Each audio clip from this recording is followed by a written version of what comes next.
Hello everyone and welcome. My name is Vincent Schwenk and this is the tutorial for May. And this month is definitely gonna be a bit different than the usual ones, because in this month I don't wanna explain you like the usual how to do this and how to do that kind of style.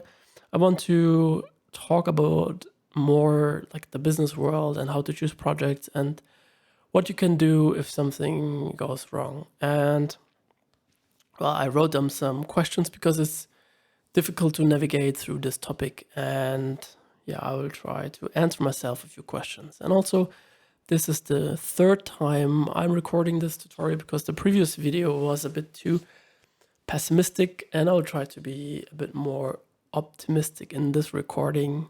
And yeah, let's hope you can learn something from it, and perhaps you can learn something out of my mistakes and how do I choose projects or jobs. Before I will answer that question, I think I will have to raise awareness that it's also very important to have a business mind as a freelancer, because first of all, clients don't appreciate all the time your work, and sometimes they think that you're crazy to charge this much, but they really don't see that you have so much to spend. Like, you have to pay the license for all your programs like Cinema 4D, Redshift, then Megascan, Substance.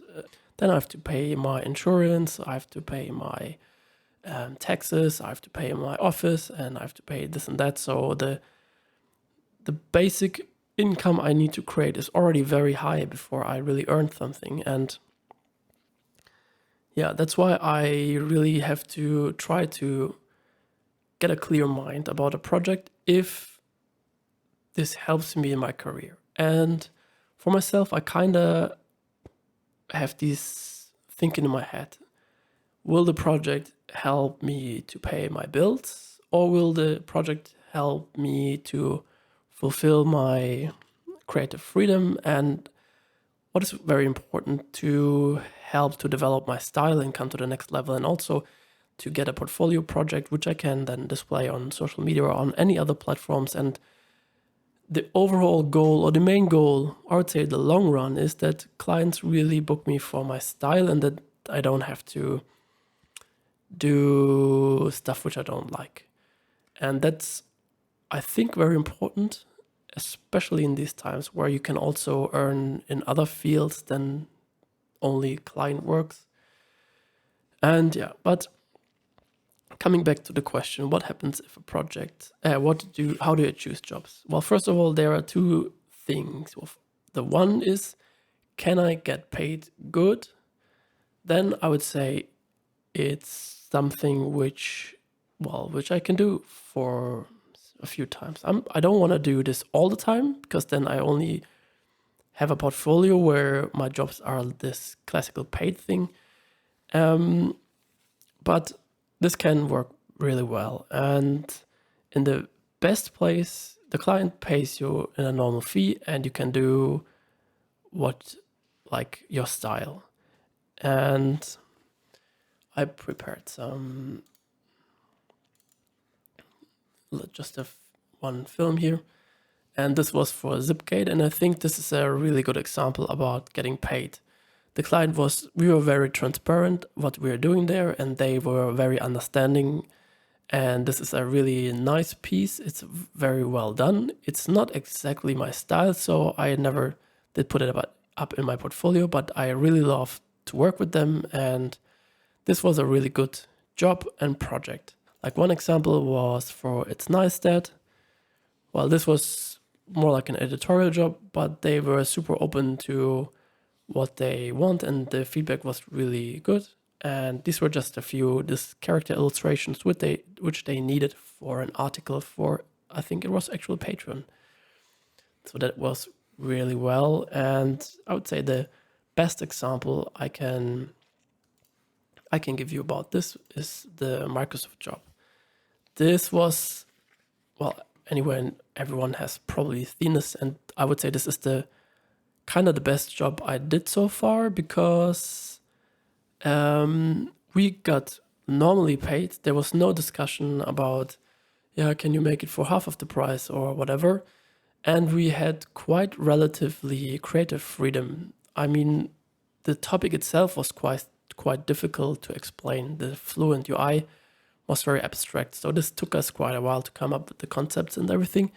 But the work itself went really well. We had a good communication level. The client knew what they wanted, which is very important, and we could work in a very good like boundary of a concept. And that's how everything evolved and developed.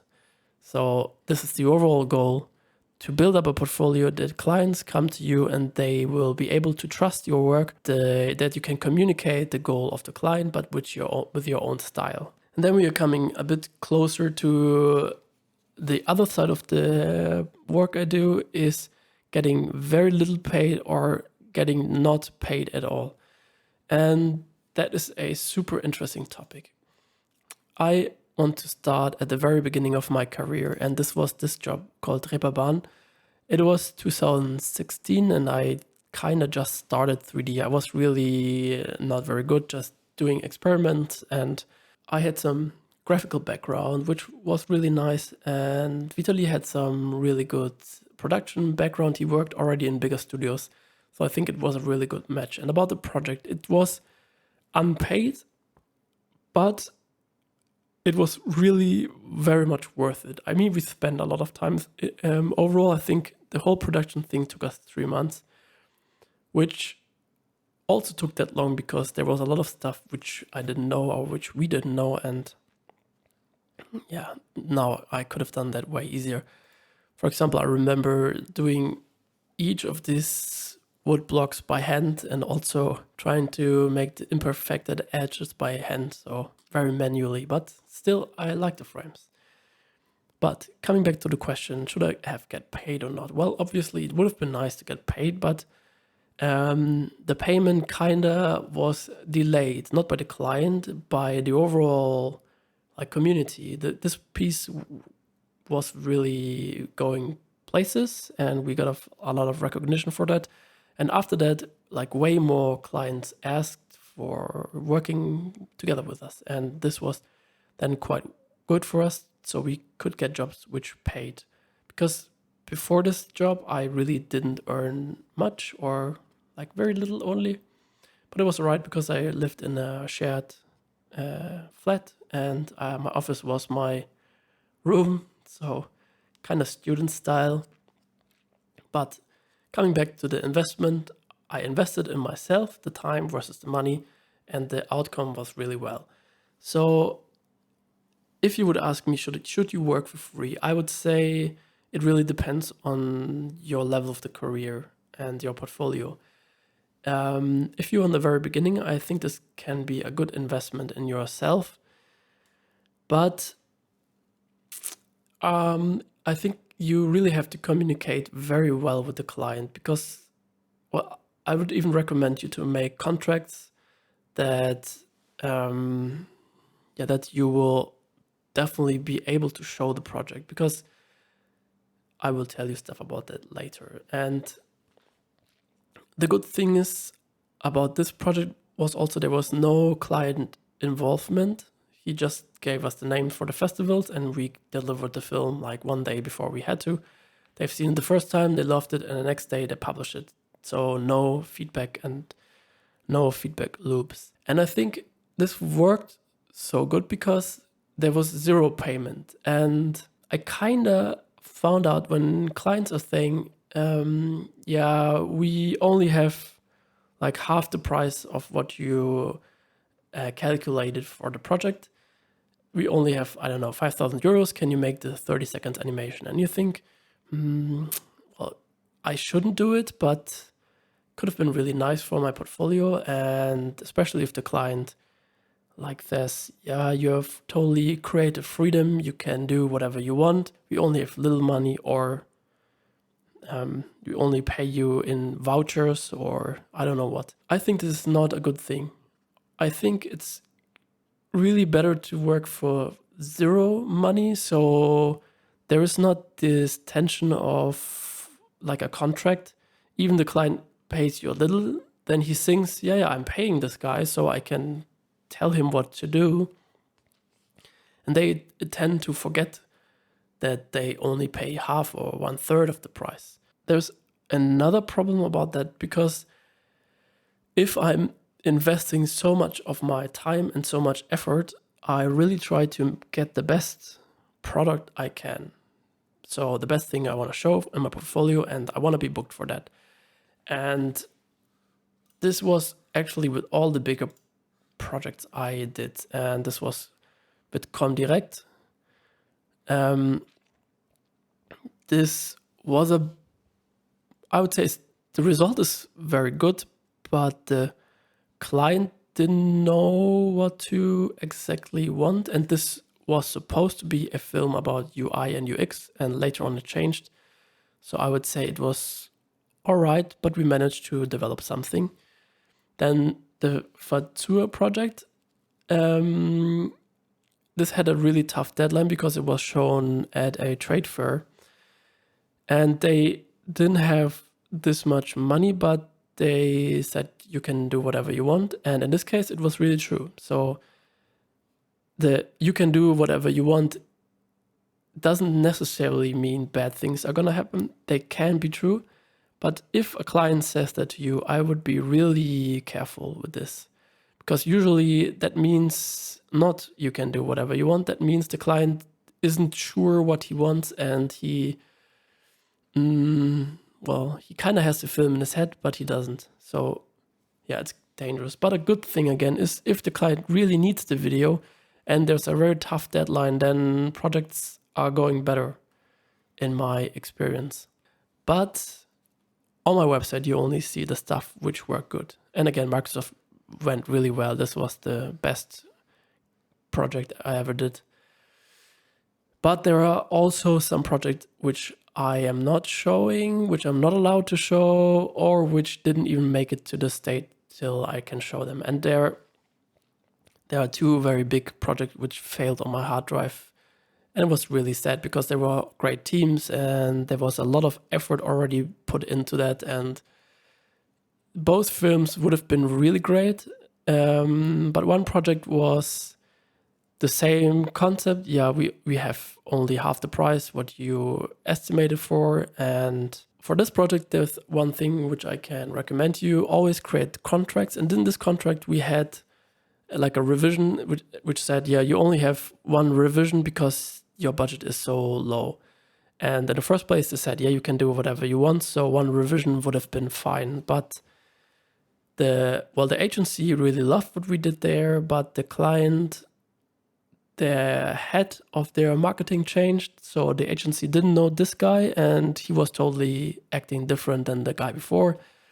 And he hated it all. And we still created a project which was quite alright, but I am not showing it in my portfolio, especially because it had so much potential. There were so many great things in there. And my overall topic is try to stay positive and get the best out of the things. So I will later on click into this folder and have a look at my R&D and see if we can create something interesting with my dailies, or yeah, generally speaking, also about that.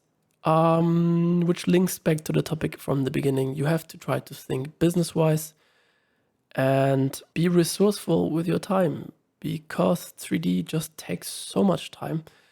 And if you're working for a bigger project and you have a lot of R&Ds or tests, and some of the stuff isn't really fitting for the client, or the client doesn't like them, or at some other point doesn't fit into the project, I sometimes go back in my folder and see if this can work for other projects, or if it doesn't work for other projects, it can still work very well for some Instagram doodles. And about the Instagram thing, I kind of see that as my 3D sketchbook, which takes a lot of time, so you have to be very active. But again, this feels like an investment in my brand, and the more I am, the bigger my awareness is in the community or at the client side, the more jobs I can get, and the easier or the better it is for me to choose between different ones and find out the one which fits the best for me.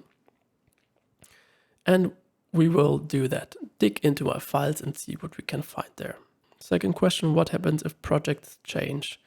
Well, that's what I said. Sometimes projects really start good, like the one job where we will have a look in, and then it's drifting in another direction. Generally said, if the client pays very well, I try to convince them, obviously, that they should listen to my advice because I'm doing this for a while and, well, they are paying me for that. But if the client doesn't want to go this direction, in this scenario, I obviously go exactly how the client wants. But coming a bit back to the question about paid or not paid, if you already invest so much time and you love the project and then the client takes another direction, then it's really like hard because you invested so much effort.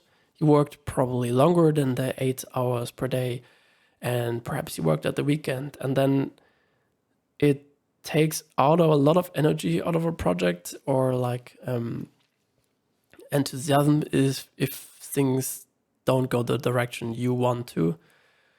And yeah, again, this is really sad. Again, if you are not getting paid and then you're not gonna get the portfolio project which you have. So it's a lose-lose situation. And yeah, again, we will have a look at some examples for that. So what do I have? Warn signals. You can do whatever you want. Yeah.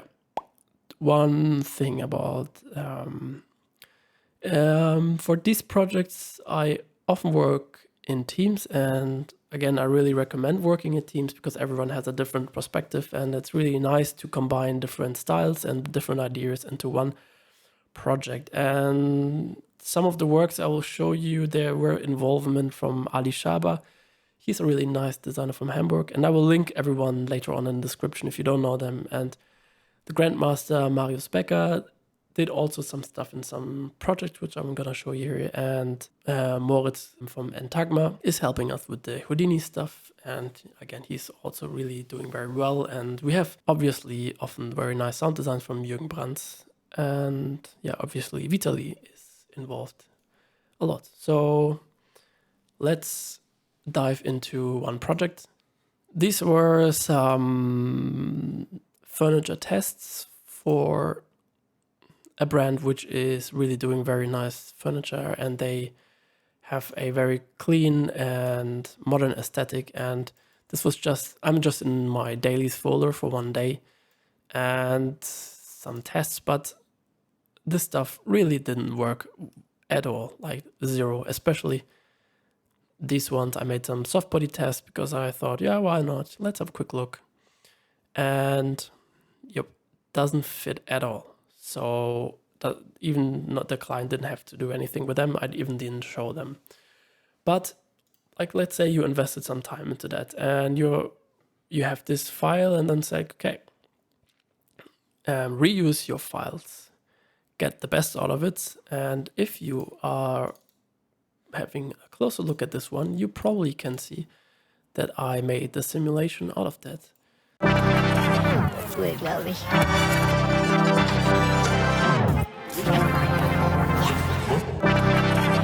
Cool, glaube ich.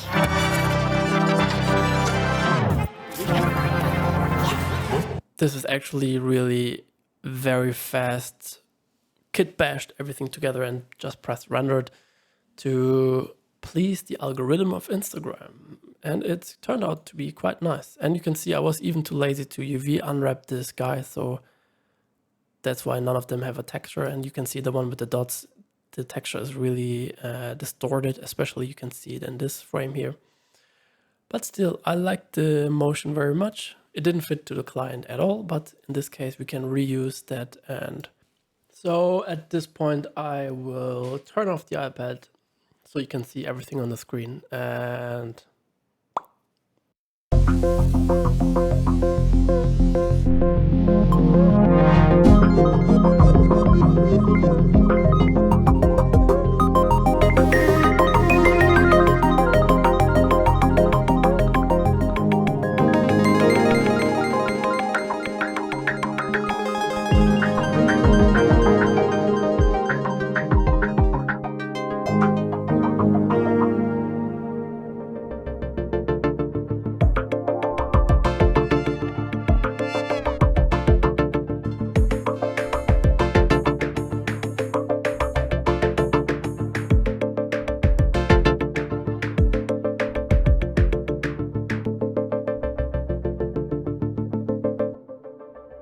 So, well, you can see there is already a lot of stuff, which is kind of interesting. Let's have a look at what we can save or what we can do, because overall to create the whole film is too much work at this point, because you can see some of the stuff is really not far and some of the stuff is already way more developed. And I can tell you some things which I like.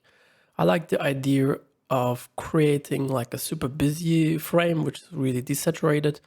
And I like the idea of that you can't understand the image at the first place. You have to find some things and try to like come up with your mind what that could be. I think we could create a still or a little animation for Instagram. We will leave the format from 16:9. I think we'll switch to 4:5, which is also really good because this format is already more in a high frame. And I will definitely dig out this file and replace some stuff, rework some things, and then I could perhaps even think about to create the animation. Animation-wise, it was always the idea that some stuff is falling down to make the image more clear and visible, and the concept of falling down goes through all the film. But yeah, perhaps we just link these two shots together, this, and create one little clip. I would say we'll create that for our own. And let's see, this file I will definitely save. Then you can see this shot is already quite far, and there was one cool thing, and perhaps I will continue to develop that style. The edit is interesting. It's not perfect because it's too hard to see. Probably if we continue working on that, it's better, because the red lights at this frame, they are the exact same as these ones. So it kind of helps us to give us a bit of a match cut, but here in this area, we would have to reveal more of the glowing things, so it's easier to understand that there's a match cut. And again, these two clips could be really very well for a Instagram thing. The format 4:5 really doesn't work very well in this idea, so I don't know yet how perhaps we can turn everything around by 90 degrees, and I don't know yet. This is still definitely some work to do. What also could be nice if we could create some other collaborations out of the thing, because I already worked with Ali together, and Jürgen also made a great sound, and Moritz some nice Houdini simulations, and yeah, perhaps we will find another one who wants to join in there. And actually I already found a friend of mine, he is called Paleworks, and they are also doing some furnitures, and they're really super nice, and they already created a few assets for me and some designs and graphics, and we'll have a look at that later. So, but to that, then in general, I really love the concept about these Kill Bill frames. If you remember the scene from the Crazy 88, where the Crazy 99, 88, Kill 88, Crazy 88 Kill Bill. And do you remember the frame with the red? Or it was later, Kill Bill red. Exactly. This kind of style, I really love that, and I think it's really nice to also evolve my style and not always go with the very well lit thing. So I definitely want to continue to work on these things. Perhaps I can create another series out of 3 pieces for like some Instagram thingy, because I also have 3 colors here. So we have the red, the beige, and the white. So don't know yet what to do, but I like the thing, so I will continue on that. Then also this frame, I will definitely do something with it because I really love it, and I also already continue to work a bit, but we will again have a look later on the files. I changed the sky and I replaced them with an OSL shader sky, which is a programmable sky, and that was really fun to play around with it, but we'll have a look at that. And also what is really, really nice, the sand simulation of Moritz, and that is his version of the table sliding through sand. And I was really already like, oh my god, this looks so nice. And I think this was even the low res version, and he created a higher res version. And yeah, so nice. Damn. If you have time, learn Houdini. If you have time, join their Patreon at Antagma. And yeah, I definitely want to continue the collaboration with Morris on this one, and I think it has some big potentials there. Where have we been? Here, these shots. So I will link these shots together and make one clip out of it. And I should combine these two, well, these two as one, these two as one, and perhaps a third one, so I can create a beige series. And especially for this shot, I already continued to reuse it in another purpose. And so this is the shot which is updated for Paleworks, and I really love this shot. It has a nice combination from this sand world plus the commercial world, especially now in Corona, where everything is shipped and delivered in packages, and this package drop onto the rock. I like the image of that.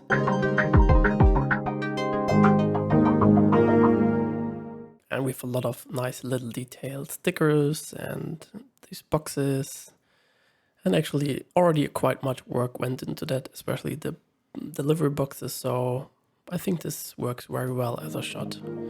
And yeah, this world, I think it's also pretty nice to create something magnetic. So things are not physically a thing, they're just driven by magnets. And I like the contrast idea of the glass and the background. And some stickers from Tenim, super cute. Nice. So we have a lot of plans with the things, and a lot of energy was wasted, but there's so much potential in there, and I just have to dig out some files and create something nicey and newy. So now I'm in another dailies folder from another project, and some of the stuff which didn't make it in the film definitely still has potential, and I'm just going through my dailies and see what we have there or we can use. And there's some little tests. For example, this guy, I think it's super simple, but I like the idea of that. And let's see what else we've got. Some kind of magnet thingy, which, well, is interesting to see there, but also not so special. So some weird dancer, they're not that interesting. Another group of weird kind of flippy things. But I would say this is a bit too random, so I also wouldn't remember that in a thing. And this is some kind of a nice start. I should definitely have a look into these files again. And also you can see like a little bit of my usual workflow. I try to test out different things and see how things works. And also on this project we had Marius also on board, and meanwhile we were doing some of the animation things. He created more of the architecture stuff. And here's another thing, and I really love this guy very much, and I definitely have to do something with it because I like the idea of a hover, that he's like going around and cleaning the room. Yeah, so I made some tests in there with some different objects, and exactly these ones. This would be also very nice to continue and work on that, because I think this could work very well with X particles. And at that time, I think I didn't have the newest version of X particles, but I volume meshed it, and this kind of worked. Wasn't exactly the thing which I had in mind, but yeah, it's nice. And I already made, or back a while ago, I made a little thing out of this. And therefore, I'll just quickly have to go into my Instagram folder where I collect like everything which I'm posting in there. And I think I did the 2020. Yep, here's the guy. So you can see I try to reuse things and not let things end up in the bin. Yeah, and this was some ideas about a room which could be very busy. And again, you can see I like the concept of busy stuff, creating contrasts by color and shapes and animation.